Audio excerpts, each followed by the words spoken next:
The alarm sirens were still echoing when Cadet Mara Vance reached for another ration bar. Red warning lights flashed across the deathworld training facility. The gravity field hummed louder, deep and heavy, like the growl of a machine pushed too far. The air inside the training chamber shimmered as toxin levels rose. Heat vents opened along the walls, sending waves of dry, burning air across the rocky ground. And the human cadet was eating. High above the chamber, behind thick reinforced glass, 3 alien commanders stared at the biometric display floating in the air between them. Numbers flickered fast, heart rate rising, oxygen intake dropping, muscle strain increasing. She should already be on her knees, one of them said quietly. Commandant Rest did not blink. His tall, narrow frame stood perfectly still, long fingers folded behind his back. His silver eyes remained fixed on the human below. Humans won't survive past Phase 1, he said calmly. Increase gravity to lethal threshold. Inside the chamber, the pressure doubled. The ground cracked beneath Mara's boots. Dust lifted and fell again in slow motion. The weight pressed down on her shoulders like a mountain. Any other cadet would have collapsed under it. Mara chewed slowly. She was not tall. She was not loud. She had spoken only once since arriving at the facility, and that was to confirm her name. Most of the other cadets, taller, armored, scaled, or thick-skinned, had laughed when they saw her simple training suit and small frame. A human, they had said, fragile bones, soft skin, short lifespan. Now those same cadets were gone from the chamber. Phase 1 had removed them in less than 6 minutes. Mara swallowed the last bite of her ration bar and brushed dust from her hands. Sweat rolled down her neck, but her eyes stayed calm, focused. The gravity climbed higher, 2.5 times standard. Her knees bent slightly, but she adjusted her stance. She widened her feet, lowered her center of balance. She took one slow breath in, one slow breath out. On the observation deck, one commander leaned forward. Her skeletal stress levels are critical. Another replied, no external fractures detected. Rest gave a small motion with his hand. Raise atmospheric toxins. Green mist hissed into the chamber from hidden vents. The air turned thick and bitter. Most species require filtration masks for this stage. Even trained soldiers struggled to stay conscious. Mara blinked as the mist reached her. Her lungs tightened. Her vision blurred at the edges. For a moment, her heart rate spiked sharply. There, one commander said, system shock. But then something changed. Her breathing slowed. The heart rate lowered again, not to the original level, but higher, stronger, stable. Rest narrowed his eyes. Mara moved. It was only one step forward. Heavy, slow. The ground cracked again beneath her boot. Then another step. Her muscles trembled under the pressure, but they did not fail. She reached into her belt pouch and pulled out another ration bar. The commander to Ressa's left made a sharp clicking sound. She is consuming more mass under strain. That is irrational. Or strategic, Ress replied. The heat level rose next. The chamber temperature spiked 20 degrees in seconds. Metal surfaces glowed faintly. The air shimmered harder. Combined with the toxins and gravity, the environment now matched a classified deathworld rating. Mara's skin flushed red. Sweat poured freely now, soaking her uniform. The ration bar wrapper crumpled in her grip. She opened it with steady fingers. Down below, the heavy doors on the far side of the chamber slid open with a grinding noise. From the dark interior, something moved. A low, deep growl rolled across the chamber floor. Predatory fauna simulation had begun. A 6-limbed creature stepped into the light.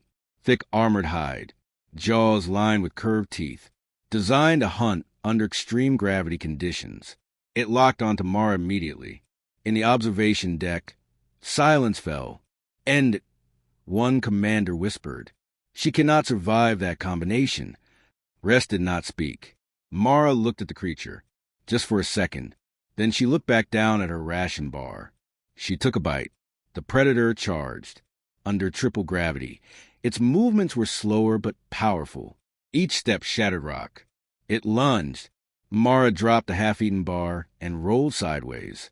The movement was not fast, but it was controlled. The creature's jaws snapped shut where she had stood. She pushed herself up. Her arms shook violently now. Her legs trembled. Gravity increased again. 3 times standard. The entire chamber groaned. Mara's knees buckled. On the biometric display, her heart rate spiked harder than before. Muscle fibers showed near-tear levels. Oxygen saturation dropped sharply. "She's done," one commander said. For a single second, Mara's hands touched the ground. Dust stuck to her palms. Then she pushed. Her arms locked. Her back straightened slowly, painfully, like lifting a massive weight from her shoulders. She stood, not tall, not proud, just standing. The predator hesitated. The human did not kneel. Above, the biometric numbers shifted again. Heart rate stabilized. Oxygen intake improved. Neural activity increased beyond initial baseline. "She is adapting," Rest said quietly. The other commanders stared at the screen. "How?" one asked. Rest did not answer. Below them, under crushing gravity, poison air, burning heat, and a waiting predator, Cadet Mara Vance picked up the ration bar she had dropped. She brushed off the dust, and she took another bite. The terrain endurance trial began without warning. The chamber floor shifted. Flat stone plates broke apart and rose into sharp ridges. Deep cracks opened between them, glowing with heat from below. The gravity remained at 3 times standard. The toxic air still burned the lungs. A long siren echoed once. "Endurance Phase 2 has begun," the system voice announced. Several alien cadets were returned to the chamber for this trial. Their armor was thicker now. Their breathing masks sealed tightly around their faces. They had recovered from Phase 1, but not fully. The moment the terrain lifted, the first cadet fell. His legs shook under the weight. He tried to climb a rising ridge, but slipped backward. The gravity pressed him flat against the stone. His arm bent at the wrong angle. Medical drones rushed in and dragged him out. Another cadet pushed forward stubbornly. She leaped across a crack, but landed badly. The pressure crushed her to her knees. Her mask fogged as her breathing turned wild and uneven. One by one, they began to slow. High above, Commandant Rest watched in silence. And in the middle of the shifting ground, Mara Vance adjusted her breathing. She inhaled slowly through her nose, held it for 3 counts, released it in a steady stream. Again, her movements were not fast, but they were smooth. When a ridge lifted, she stepped onto it instead of fighting it. When the ground cracked, she lowered her weight and balance before moving again. Sweat soaked her uniform, but her eyes stayed calm. On the observation deck, one instructor tilted his head. "Her oxygen levels are stabilizing." She modified her breathing pattern. Another replied. Rest tapped the control panel. Earth environmental data flashed across the display. Mountain ranges, thin air zones, human high-altitude survival programs. She trained in low-oxygen environments, Rest said. Her species prepares for hostile conditions. Below, a cadet collapsed only 10 meters from Mara. His rations spilled from his belt pouch. He had been saving them, eating small portions carefully. Mara stepped past him. She reached into her own pouch and pulled out 2 ration bars. She ate both. The instructors exchanged confused glances. "She consumes double intake under strain," one said. "That is inefficient." "It is panic behavior," another answered. "Stress eating." But the biometric feed told a different story. Her cortisol levels rose, then stabilized faster than the others. Her muscles showed micro-tears from the gravity strain and immediate reinforcement responses. Bone density readings ticked upward by a small but measurable amount. "She is not breaking down," Rest murmured. "She is rebuilding." The terrain shifted again, steeper this time. The remaining alien cadets gathered together at the base of a tall ridge. They formed a defensive cluster, helping lift one another upward. Their movements were desperate now. Mara did not join them. She moved alone, step by heavy step. She climbed the ridge. Her hands dug into cracks in the stone. Her arms trembled, But they did not fail. She reached the top and stood there, breathing hard. The endurance timer had not finished. The ground went silent. Then the far wall opened. A deep, layered growl filled the chamber. Not one predator this time. 3. Pack hunters stepped out, lean and low to the ground. Their eyes glowed faintly through the toxic mist. Their claws dug into the stone as they spread out, circling. The alien cadets panicked. "Defensive formation," one shouted. They pressed back to back, weapons raised, watching every direction at once. Their fear spiked visibly on the biometric feed. One predator lunged. A cadet fired a stun pulse, barely pushing it back. Another predator flanked from the side. The cluster tightened. They were protecting each other, but they were trapped. On the ridge above, Mara watched the movement carefully. Her breathing slowed again. She did not move toward the other cadets. She moved toward the predators. In the observation deck, a murmur spread through the instructors. "She is isolated," one said. "That is a fatal error." Mara slid down the ridge slowly, landing hard at the base. The impact sent pain through her legs, but she pushed through it. One of the pack hunters noticed her immediately. It broke away from the others and charged. She did not run. At the last second, she stepped sideways and grabbed a loose shard of broken stone. The predator snapped at her arm, teeth grazing her sleeve. She drove the stone into the softer joint beneath its jaw. The creature howled and pulled back. The other two predators turned their attention to her now. Behind her, the alien cadets stared in shock. "She is drawing them away," one whispered. Mara's heart rate spiked sharply again. Her muscles strained. A thin line of blood appeared on her forearm where the teeth had cut through fabric, but her posture remained steady. She reached into her pouch again. Another ration bar. She tore it open with her teeth and swallowed a large bite while the predators circled her. On the observation deck, disbelief filled the room. "She is fueling mid-combat," an instructor said quietly. Ressa's gaze hardened. "Raise difficulty," he ordered. The gravity field deepened further. The chamber lights dimmed slightly as power rerouted to the pressure generators. "Let us see," Ress said, voice calm and cold, "how much she can eat when something bites back." Below, the predators crouched lower, and Mara Vance swallowed her last bite, eyes locked on the pack. The lights inside the chamber slowly faded. The artificial sun dimmed until only a cold blue glow remained. A deep hum rolled through the walls as the system shifted into night cycle. Then the temperature dropped. Fast. Frost began forming along the metal edges of the chamber. The heated cracks in the ground cooled and hardened. The toxic mist thinned, replaced by sharp, freezing air that burned in a different way. Several alien cadets were still inside from the last phase. Their armor was built for pressure and combat, not extreme cold. One by one, they activated emergency thermal packs attached to their suits. Small heating domes expanded around them, forming temporary shelters. "Maintain core temperature," the system voice said. "Failure will result in extraction." Above the chamber, the alien officers watched closely. "Gravity remains at triple standard," one instructor reported. "Temperature dropping below freezing point," another added. In the center of the rocky terrain, Mara Vance stood still for a moment, watching her breath turn white in the air. Her injured forearm had stopped bleeding. The cut was shallow. Her muscles still trembled slightly from the earlier predator fight. She scanned the ground, not for shelter, for materials, instead of activating an emergency beacon or requesting a thermal unit. She moved toward a shallow depression near a broken ridge. Using a shard of stone, she began digging. Under 3 times gravity, even small movements were exhausting. Each scoop of dirt cost energy. Each breath was heavy, but she kept digging. On the observation deck, confusion spread again. "She is burrowing?" one officer asked.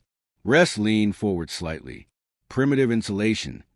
Mara deepened the trench just enough to fit her body. Then she dragged loose rocks and broken plates around the edges, forming a low wall against the wind. She lay inside the trench and pulled debris partly over herself. The earth held heat better than open air. Her breathing slowed again. The alien cadets inside their glowing thermal domes watched her in disbelief. "She will freeze," one muttered. Minutes passed. Her body temperature dropped, then stabilized. Not high, not comfortable, but survivable. Then she crawled out again. Instead of resting, she walked toward the edge of the chamber, where one of the earlier predators lay unmoving. The pack hunter she had injured had not survived the internal damage. She had not struck wildly. She had aimed carefully. Above, silence filled the observation room. She targeted the joint under the jaw. An instructor said quietly, "That was not panic." Mara knelt beside the carcass. With controlled effort, she used sharp stone fragments to cut into the thick hide. The smell was strong. The air was cold enough to slow decay. She gathered strips of meat and returned to her trench. Using friction from 2 pieces of metal debris and dry fiber from her ration wrappers, she created sparks. It took time. It took patience. Finally, a small flame flickered to life. The alien officers stared at the screen. "She hunted intentionally," one said. "She prepared for this phase." "Reckless," another argued. "She wastes energy."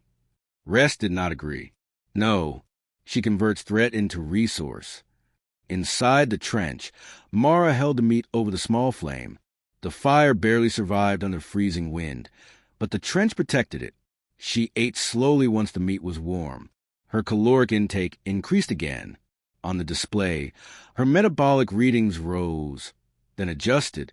Muscle fiber density showed minor growth. Bone reinforcement markers appeared again, stronger than before.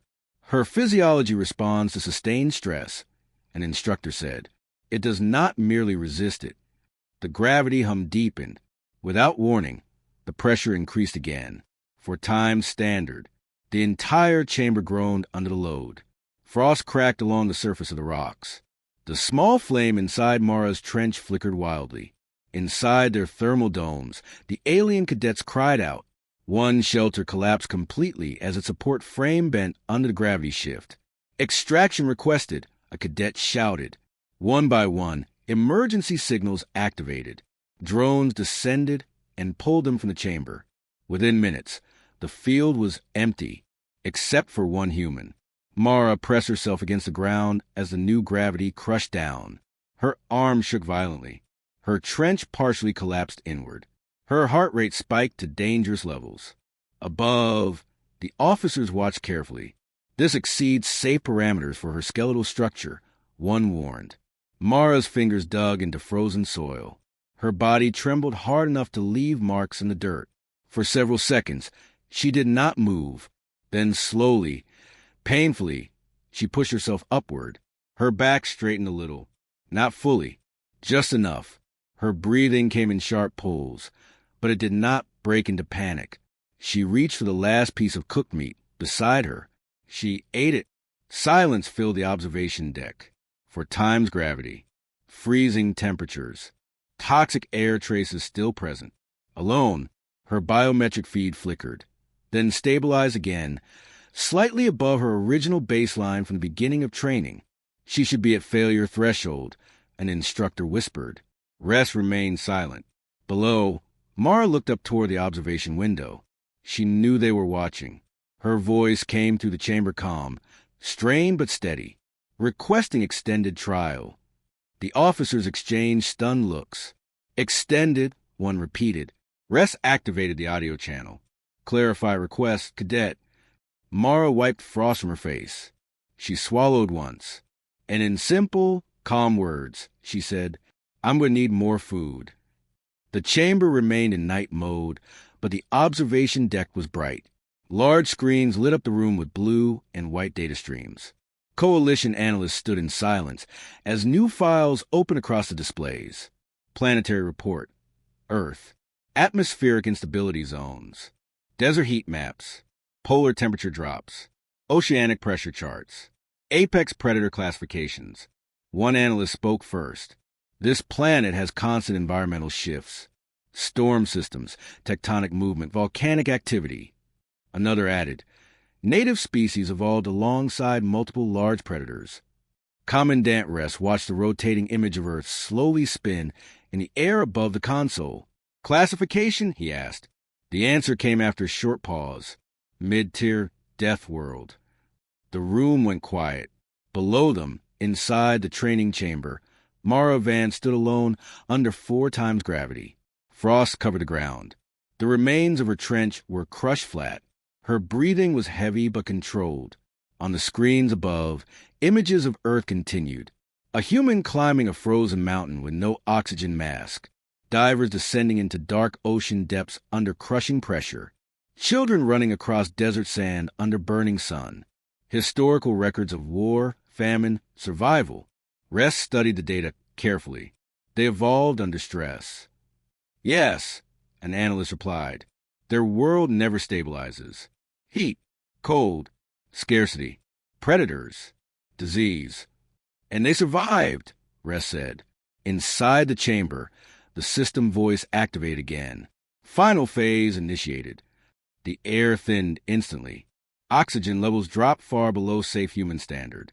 At the same time, the far wall opened once more. This time not 1 or 3, but multiple combat drones rolled into the chamber. Mechanical predators. Fast, efficient. The endurance timer began counting down. 4 times gravity. Freezing temperature. Low oxygen. Active combat threat. On the observation deck, several instructors leaned forward. "This will end it," one said quietly. Rest folded his hands behind his back again. "Observe." Inside the chamber, Mara felt it immediately. Her lungs burned. The air felt empty. Her vision darkened at the edges. Her heart rate spiked hard. For a brief second, her knees trembled. Then something shifted. Her breathing pattern changed again. Short pulls. Quick release. Controlled rhythm. Her body leaned forward slightly as if preparing to sprint. Neural activity readings jumped sharply on the biometric feed. Adrenaline surge. An analyst said, "No." Another corrected, "It's controlled. She's regulating it." The first drone launched forward. Mara moved. Not fast by normal standards, but fast for 4 times gravity. She sidestepped the first strike and grabbed a piece of broken stone from the ground. She drove it into the sensor cluster beneath the drone's chassis. Sparks burst. She rolled away as another drone fired a pulse that cracked the frozen ground beside her. Her oxygen levels dropped further, but her brain activity increased again. Above, Rest stared at the data. "Her neural output is rising as oxygen decreases," he said quietly.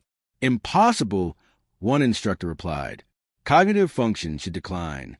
Yet it did not. Inside Mara's body, stress hormones flowed. Muscles tightened. Pain signals sharpened her focus instead of breaking it. Flash images appeared on the Earth data screens above. Early humans running across open plains. Chasing prey for hours until it collapsed. Endurance hunting. Survival through stamina, not speed.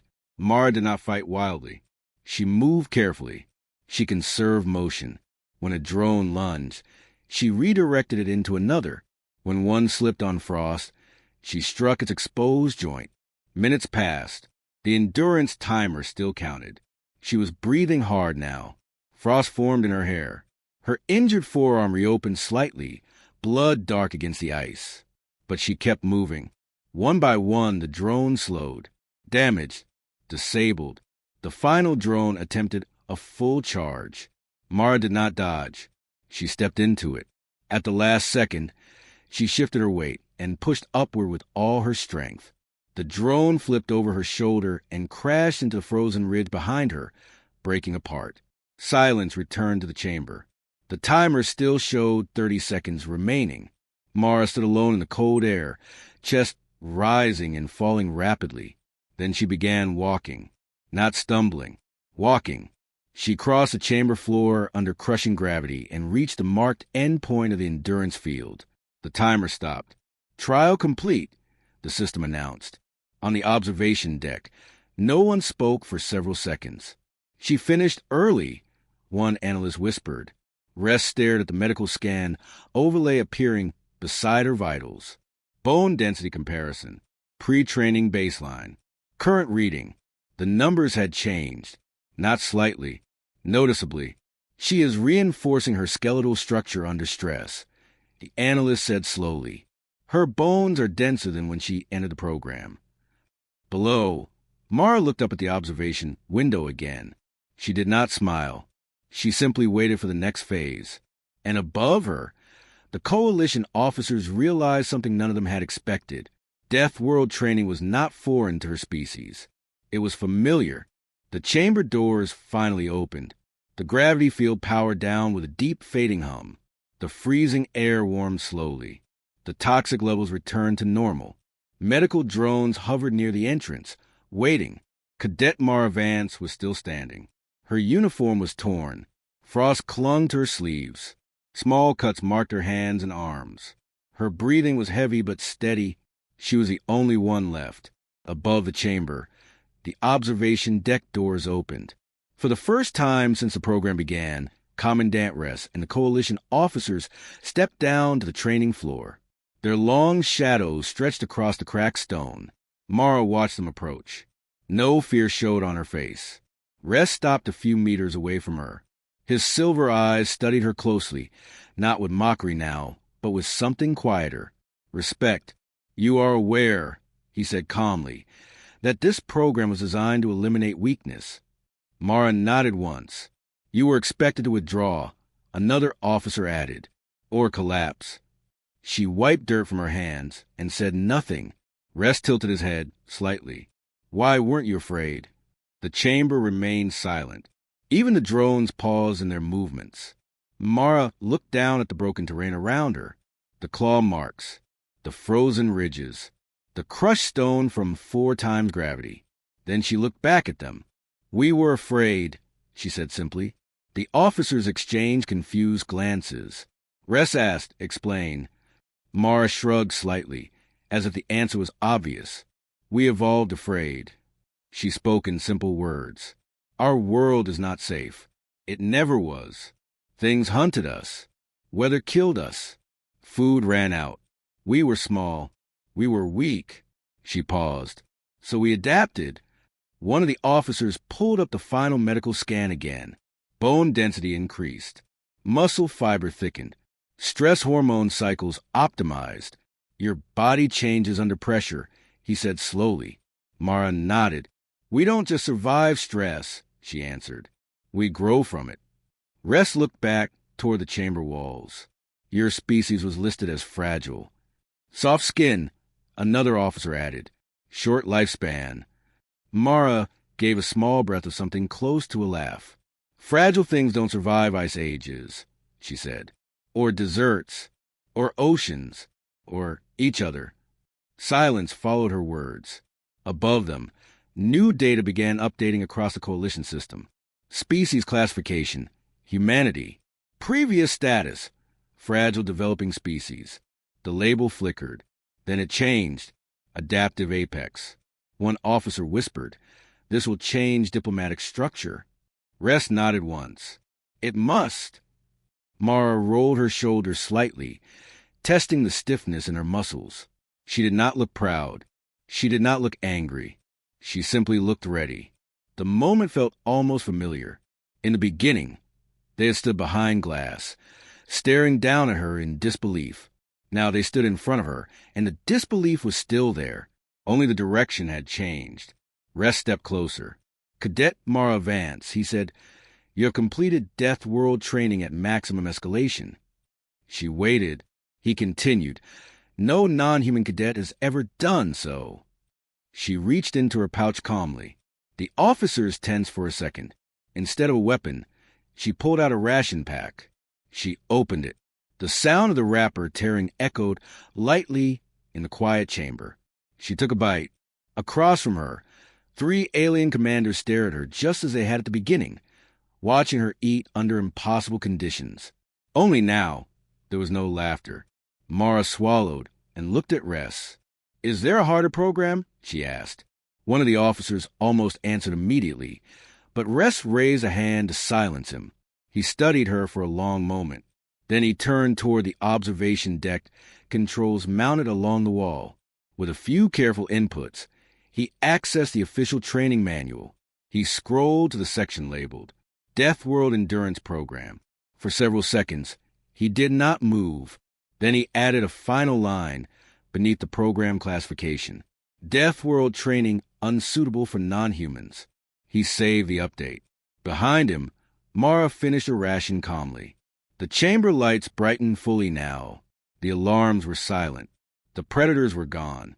The gravity was normal, but something had shifted in the room. Not the human. The room. Rest turned back toward her. For now, he said slowly. This was the hardest. Mara nodded once. Then I'll wait, she replied. And in the silence that followed, the coalition finally understood. They had built a program to break survivors. Instead, they had tested a species designed by pressure itself.